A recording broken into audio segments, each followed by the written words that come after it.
Hitler is perhaps one of the most reviled historical figures of the 20th century.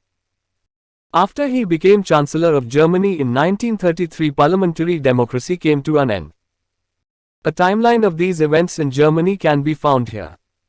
Before the outbreak of the Second World War, in the period 1935-38, Hitler acted against the terms of the Treaty of Versailles by rearming and rebuilding the German army through conscription 1935.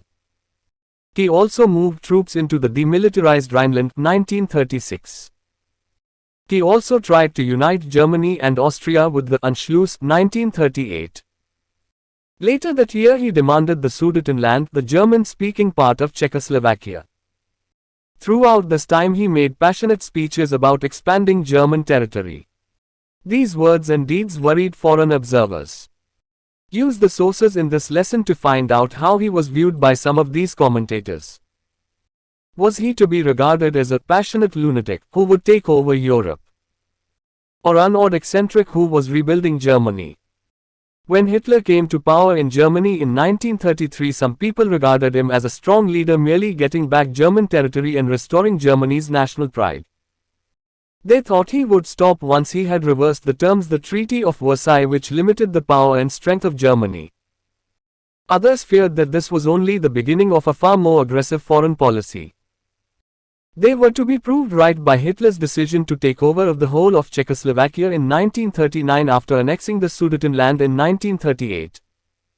Germany then invaded Poland, bringing about the beginning of the Second World War. How the British government dealt with Hitler in the run-up to the outbreak of the Second World War has come under close scrutiny.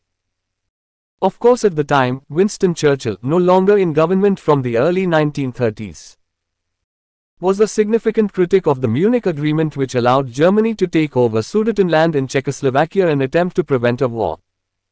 Churchill continued to criticize Hitler and call for Britain to rearm.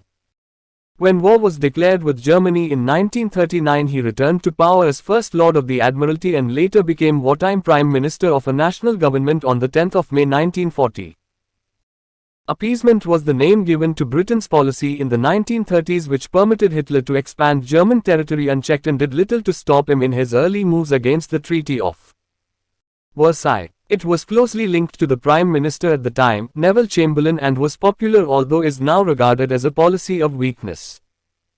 Appeasement found support with the British public, who wanted to avoid the huge losses of the First World War. There was a strong anti-war or pacifist sentiment. Britain could not afford the financial cost of another war, nor could France, the country's main ally. Of course, to have stopped Hitler might have meant declaring war, a massive decision when most countries wanted to avoid war at all costs. Britain kept a close watch on developments in Germany. In particular, the government was very interested in Hitler's personality. They wanted to find out what he was like, what he wanted to achieve for Germany, what kind of leader he was, and, strangely enough, if he was sane.